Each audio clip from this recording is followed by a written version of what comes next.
Hi, this is Phil, and I'm here to tell you all about the Capes and Lunatics Patreon. Get early access to all of our interviews, including the monthly Chichester chats with writer and comic book legend D.G. Chichester, new episodes of classic Capes and Lunatics shows, including The Quantum Zone, This, That, or the Third, and many, many more specials, all completely uncensored. Access starts for $3 a month, full video when you pledge $5 a month. Check out the link in our show notes or go to patreon.com/CapesandLunatics. Hope to see you there. Hey everyone, Phil here again. What you're about to hear is the final episode of Full Stream Ahead with Charlie Esser. Once you know, when him and Mozz were recording, no one knew what was going to come to pass. Charlie's untimely passing, but the team has talked it over, and starting next week, the show will go on with Mozz, and he will either be joined, first by Lilith Hellfire, and then myself after a few episodes. So yes, the show will continue. Mozz will have either myself or Lilith Hellfire, maybe some weeks both. But yes, the team talked it over and decided, yes, this is what Charlie would want. He would want the show to go on, even in the event of his passing. So once again, sit back and enjoy the final episode. I was going to say a Full Stream Ahead, but of any podcast, the final episode where you'll hear Charlie Esser. So enjoy that Esser goodness one last time.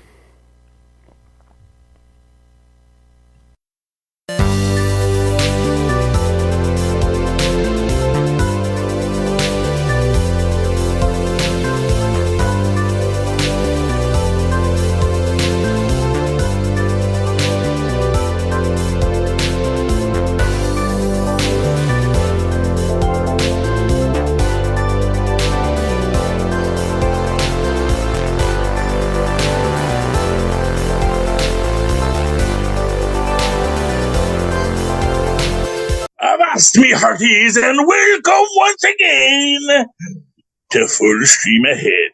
I be your Captain Charlie, the Professor Esser. And with me, as always, is me first mate and skinny rich friend. It's Mozz. Mozz, I'm so glad you are back, because this one was so good. And I think what I liked best about it is it is a how catch 'em in that clear, this is the whole thing they're setting up, but that there's a later revealed plot that it just blew my mind when I realized, oh my gosh, they planned this, You think you have almost all the answers the whole way through, and then they drop another bomb on you, you're like, oh, that's interesting, because it's hard when you think about it's so formulaic, right? Yeah. At some point, you have to be worried that people will be able to catch on to the rhythm and the melody of how they tell a story. But then occasionally, you do something like this, and it really is so satisfying. Yeah, and maybe my favorite episode of the entire season so far. I mean, for personal reasons too, aside from how good it was, but as like a theater kid, doing plays and the backstage and the rehearsals and the seemingly mean director that's got, all of that was just, oh man, so nostalgic.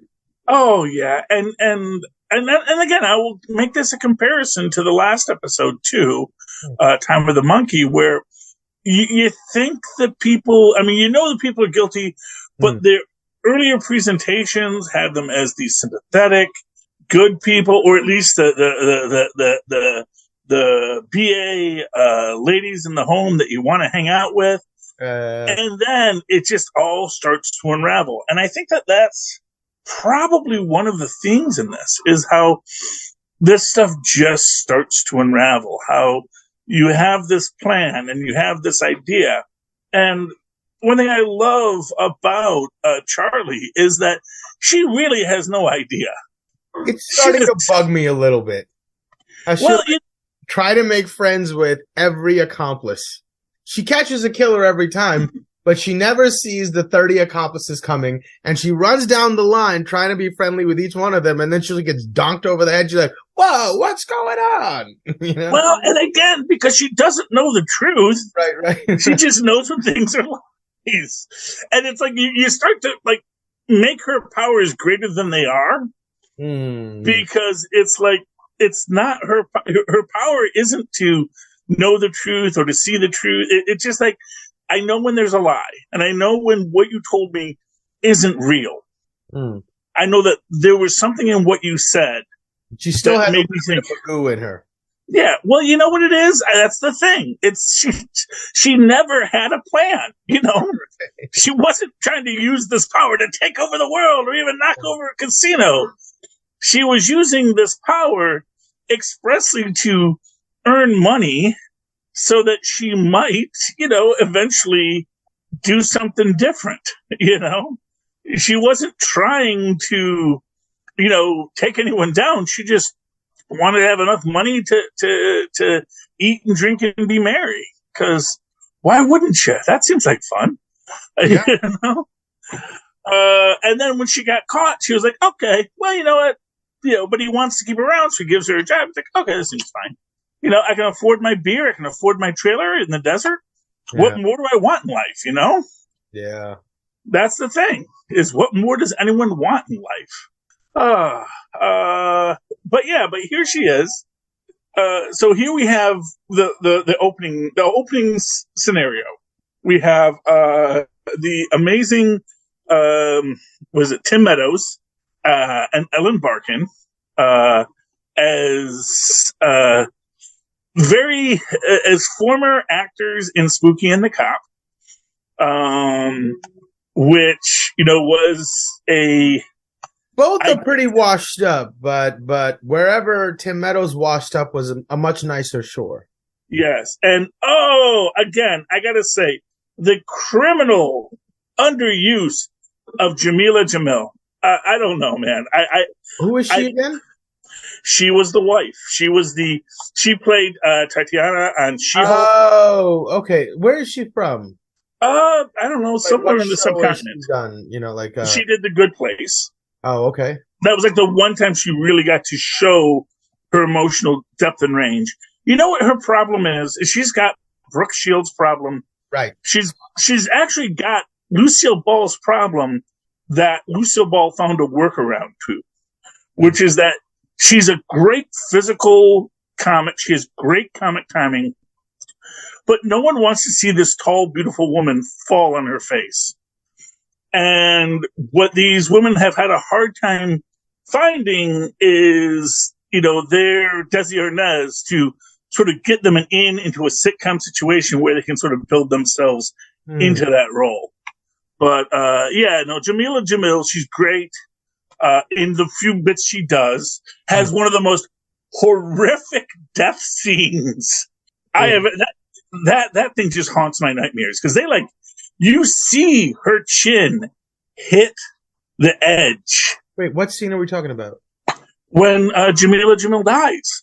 When she runs up on stage. When Tim Meadows is having a heart attack. I kept thinking maybe there was another show where she... Okay, right. No. I'm talking about this show. I'm talking about this. Did you see The Good Place, though? No, I did not. It's a very good show. You should watch it. And then she was also on She-Hulk. She did very little on She-Hulk. Okay, that's where my brain... Because I thought that was her. She was incredible in She-Hulk. Yes, I know. She gets her teeth kicked out. It's a lot of fun. It's a really good fun in She-Hulk, yeah. She's a great actress, and she needs to do more. And I want someone to really give her a chance. And what she needs to do is she needs to be in not really a second banana role, but like a co-lead role. She needs a straight man for her character. Right. And which is why I hope we get a She-Hulk season 2 where we get to develop her character more and they actually get to have this friendly rivalry where they punch each other out all the time. But that's my dream for this. Natasha Lyonne, of course, is in her role. But anyway, it's just so interesting. And the minute I see them having the fight backstage, I'm watching it. It's like something doesn't seem right here. Because in the scene, it all makes sense. They're bitching at each other and they're saying all these things they want to say to each other, even as they're plotting each other's murder. And then the very last bit of it, it's like, I'll dance in your grave. I'll piss on your grave. The way it was shot, the way it was performed, I kept thinking to myself, okay, in this episode, they're taking a little kitschy liberty. This is a theater episode, so they're going to go a little hammy. That performance felt ham. But I thought that hamminess was coming from the creators of the show. And that's what was great as a psych out for me. I thought it was like a creative license that the creators of the show were taking. But no, it felt kitschy because it was them. And like, what's great about that is that they're just actors. They're still actors at heart. They might be murderers. They might be evil people. But before all of that, they're actors, right? Whatever desire they have to be rich and to get away with this or get away with that could not compare. When it comes down to the urgency and the immediacy of the moment, the prevailing motivation in their minds is to perform. Exactly. Right? So, like, that's the thing that the bug that got them. They had to perform, and they were so like, they were really in their wild oats in that moment. And to be fair, that was Jamal's real undoing, because she so wanted Tim Meadows to give up acting and just be her kept husband. Yeah. And she thought, well, if nothing else, this will get him to quit acting, having to spend time with her again. And there's a part of me that almost wonders, was the animosity between them real? And then it just, as soon as they're in the same room together, it rekindles the spark? Or did they really plan this like months in advance when, you know, one of them knew the other person was on hard times, or one of them thought this is a way to get back into the limelight, and maybe I know he's miserable too? In my mind, I felt like they had met up before. He invited her over so he could have this conversation in front of his wife. I thought the whole thing was planned and quite an elaborate facade. Yeah. I mean, it was really It might amazing. even have started before he married her. I mean, that's a stretch. I know. That's a rough one. But you know what? I mean, not for nothing. I mean, that's sort of that thing, because he's, as they say, he's, you know, the unlikely sex symbol, you know, where this is what he is. He is this piece of meat in his own right. And here he is going to come into this position. So maybe it's like, you know, you just need to marry yourself a rich woman. Yeah. Then we can kill her and get the money. Although, again, and it goes into that whole idea that, and this, I think, is the real hilarity of it, is that they didn't even write a new script. They didn't even improvise what they were saying in their fight, which might have made it sound more realistic. Right. You know, but that's the thing. It's like they're just reading the script from an episode. That gets them is they don't respect the millennials' resourcefulness. She's like, oh, this silly millennial with their blah, blah, blah, the peanut allergies. And then they're like, hey, nobody will be able to tell that we just pulled these lines from an old, it'll be so poetic. We'll use our same lines from back then. And like, we just did a little Google search and it's like, there it is, you know? Yeah. Well, but it was very similar to what happened with Rest in Metal. You know, no one thought using the riff from Benson. You know? Yeah. You know, no one realized it because no one had watched Benson, but then all it took was someone to say, that's actually the theme from Benson, you know? Right. It's just brilliant in that way. And again, you have another situation where the first murder is brilliant, the second murder is sloppy, or the second attempted murder didn't actually kill the poor girl.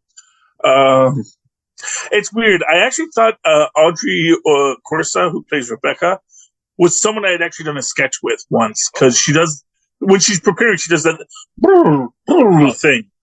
And there was and it was just very weird to me because I once worked with an actress who did that.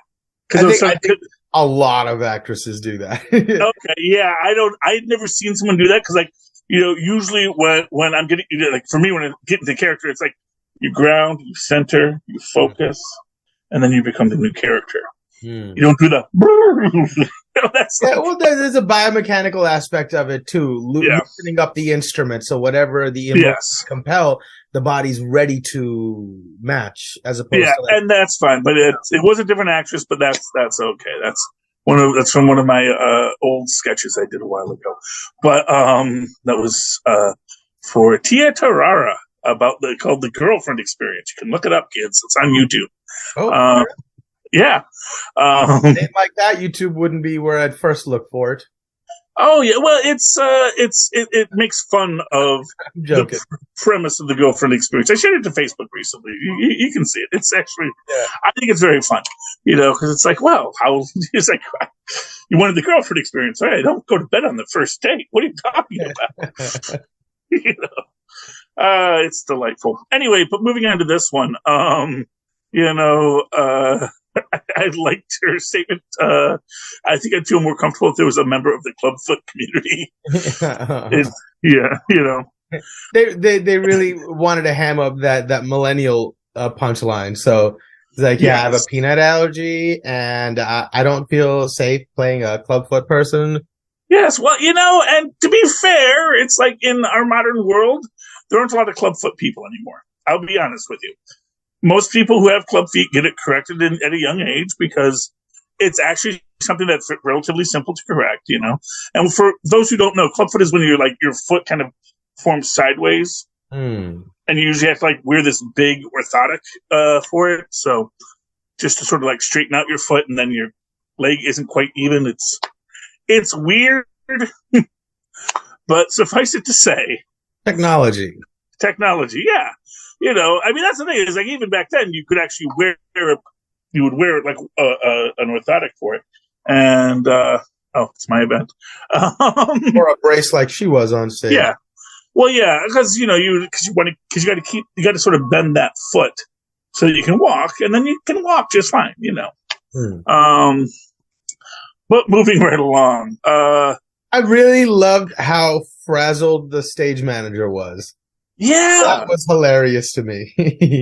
In all honesty, what I will say about that is that was a really bad way to kill that actress. Because first off, it creates an immediate OSHA violation that someone moved the padding, and right. Not for nothing. The fact, because fun fact, no, actually I won't go into that fun fact because that's business stuff. But suffice to say, you actually open up a huge amount of possible legal threats against you killing someone in this way. Because by having someone fall through a trap door, which the stage manager originally tells them, we don't do trap doors anymore because it's a 13-foot drop and, it's not safe. And she's like, we're going to do it, and we're going to stage it just like we did there, and I want the place to shake. And everything she does, it is setting herself up to be really clearly liable. That if anyone dying there is her fault. Here's the thing, though. I think initially their plan was to steal a bunch of money and run to the Maldives or something, right? So whoever picks up the liability, she'll be gone. At some point, they're going to need to focus their attention on litigation on somebody, and it's going to be the theater, it's going to be the landlord, it's going to be the stage manager. But they'll be gone. If they had stuck to their original plan, if she didn't rewrite the script towards the end, their plan would have been relatively sound. Honestly, had they just let the play close, their plan would have been sound. And they just said, we're not going to do, but it's like, we have to do another one. The show must go on. They're actors at heart. Before anything, they're actors. Yeah, and it's ridiculous. And, it was... It looks like they gave one hell of a performance, too. Yeah, man, I will be honest with you. When the woman falls through the trapdoor at the very end, there's a part of me that wonders, man, did she just die? Okay, there was that. Or I thought she got away. No, I don't think she got away. The cop was in the audience. I think everything was set up that I don't know. I like to believe that she might have got away, that she sold him out, because there's several situations that she runs into earlier on where I kept thinking, oh, she planned this so far ahead that even he is a patsy, right? Oh, so he's definitely a patsy. I definitely so that's feel what I'm he's saying. a patsy. Maybe this is her saying, he's on stage, they'll catch him, and then they'll go look for me, and I'll be off out of a secret tunnel. Yeah, well, maybe. It's entirely possible. I think deeper in my mind, though, is that, yeah, she just, like, to me, there's a part of me that really feels she just moved the thing herself and is dead now. That would be the more poetic thing for a disturbed actress to do. Yeah, and she definitely, as I always say, we can definitely rule out normalcy. You know? Yeah. Whatever else we're dealing with, normalcy is certainly not one of the things. One other moment I thought was really interesting was when they're reviewing the videotape of the performance from before, and he's like, look at her. She's really anxious. She's worried. And she goes, that's the first thing I've believed. Like that moment where she was emoting that, where she was genuinely nervous about whether or not the trap door was going to work. That was genuine emotion. And so it was like, it doesn't have to be spoken for her to, if somebody's intending something, and if you look at it from that perspective, is that intention honest just by their body language? She can pick that up too. Yeah. And of course, that's the thing for bluffing, is that bluffing is all about, it's not like someone says, boy, I sure have a really great hand here. I'm going to bet large because I have Well, just as far as from where her powers are, does it have to be oral? Is it like some sort of a sound wave thing, or is it just a general understanding of how a body should look, how a body should move, what your natural patterns of flow of your body are, and is this different? Are you more constrained? Are you this or that, or that there's something undescribable in that level? Just the gestalt of somebody, she can figure out if it's off or not. Well, and like I said, I firmly believe that whatever she is working with, I think it has a synesthetic compound to it, where she is just getting all of this data from everything she encounters. So it's how you talk, what you smell like, how you're moving, every single thing informs this moment that gets her to that point where she goes, that's BS, And that, I think, is what is really fascinating about it. Because she doesn't always know why it's BS. She just knows. You didn't mean that's all. Exactly. Whatever you're trying to tell me, I know it's not what you're trying. You're definitely not telling me. You're not being honest with me. Right. And that is, like I said, I find that an amazing superpower. I find almost everything about the show to be amazing in that way. Yeah. It's just the way everything follows through and builds out. And it's just an amazing. Also, it's a really, really well done show. Like their color palette and the angles that they choose. It's really, really designed to tell a piece of the story that they can't with words. There's a lot of care taken with that aspect too. I really, really love everything about the show. And this is the episode that I mentioned earlier where I said this is one that really reminded me of Columbo. And I said, oh, and I went back when we watched it, I realized, oh, well, yeah, they use all of the Columbo fonts and all this kind of stuff for this. And then I realized, oh no, they've been using those fonts the whole time. Because this is such a Columbo episode in the fact that we've got celebrities, we've got special guest stars, we've got them reusing an old hack they did in another movie, which is actually another old Columbo gag. Is it? Oh yeah, there's one with the woman who killed her husband, but people saw him drive away after he was already dead, and but she had done that in one of her movies, and then they never laid the pipe for the fountain because he's buried under the fountain. It's brilliant, and I love it, and that's what's great about it. It's about people getting caught by these elaborate plans that are always going on, and that they were in their real life just hack performers. But honestly, there's one aspect to it that I really liked, which was Which also now makes me wonder if that was just something that they played for the audience, is when she says to Tim Meadows, Ellen Barkin says to Tim Meadows, if you die tomorrow, the only thing you'll be known for is spooking the cop. And he says, that's fine.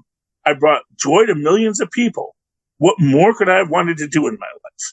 You know? And that's the truth of it. What more do you want in your life than to bring joy to people as an entertainer, you know? No, but in those moments where you have to decide on a drop of a dime what you do in the next moment, his impulses always go to perform. Oh, yeah, yeah. You know, so it's like that he's trying to convince himself, or it was all a pantomime meant to fool his wife, his unsuspecting wife. Yeah.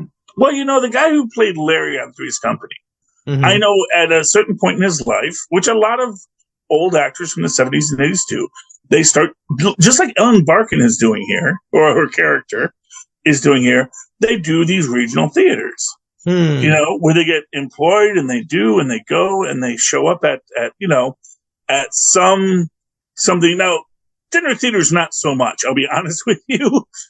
Usually they are actual regional theaters, because there are regional theaters that are like actual theaters. They make their money putting on plays and doing that. But they are never, what do you call it? It's very rare that these will also be a dinner theater where people are coming in for the food to watch the show. It almost seems I really freaking hope not, but because they were already retrofitted with these listening devices, I'm sure a large portion of their business is probably the 2 or 3 nearby senior homes. And they have deals with them where they buy bulk tickets, and that's why they have all these things readily available for these people. Yeah, which is just kind of weird and ridiculous, but I'll go along with it. I mean, like, hey, you find an audience, hey, sing your song. Yeah, there you go. You know, but it is just crazy how it all played out. And again, that they had to complete the performance. They had to use it and finish the show. Yep. She had to do her drop. That was the only thing that was important to her, and she never got to do my monologue.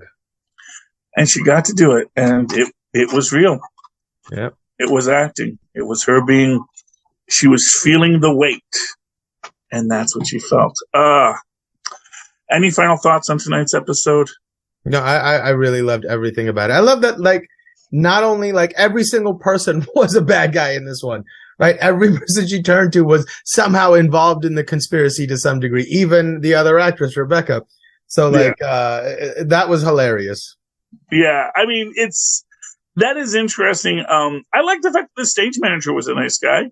Yeah. He was a drunk, but he was a nice guy. Yeah, yeah. And like, I love that his motivation was pure too. He goes, every day I come in here and I get to witness somebody experience that magic for the first time. That's why I keep doing it. I was like, man, what a beautiful sentiment. And, you know, as a person who works in theater, because I get to do that now, that's real, you know? I mean, really, it is a joyful thing, even if you're just a nobody, you know? There are people that work there that are like, man, this is something special, you know? Yeah, live performance, it's bigger than any actor. It's magic unto itself. Yeah, and I will say that the speakers running in the back, that is real, because we do have that at Paper Mill, where, because like now I get to listen to Rent when I go into the green room. It's nice.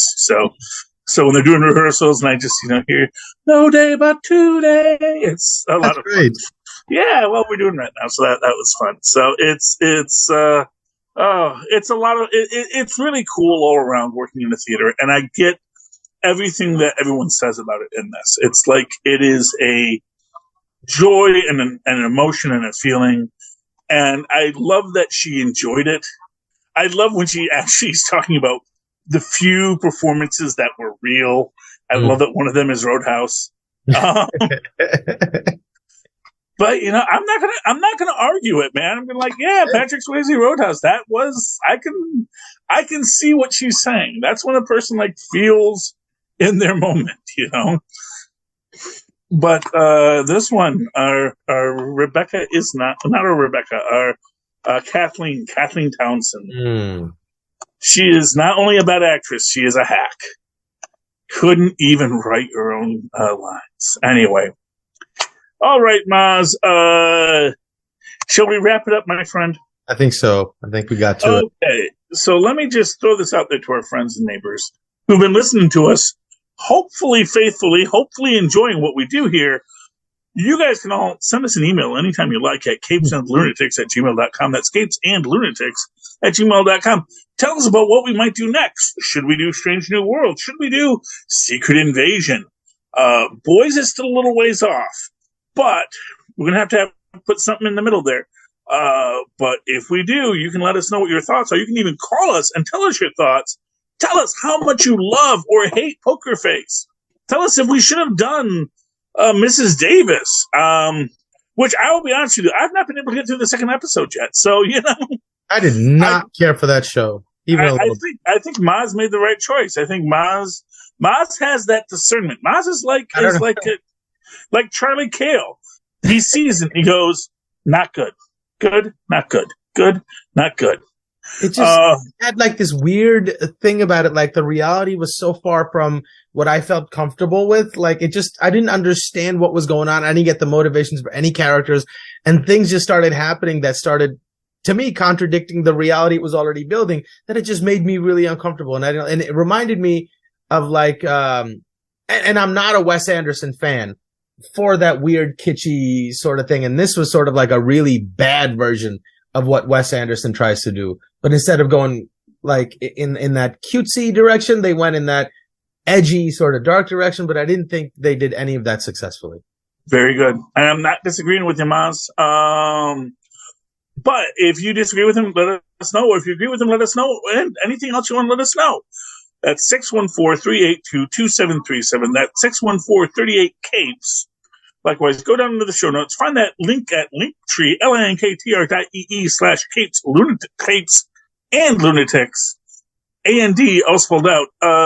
Go there. You're going to find all of our merch, how to give us money through Cash App, how to give us money through Patreon.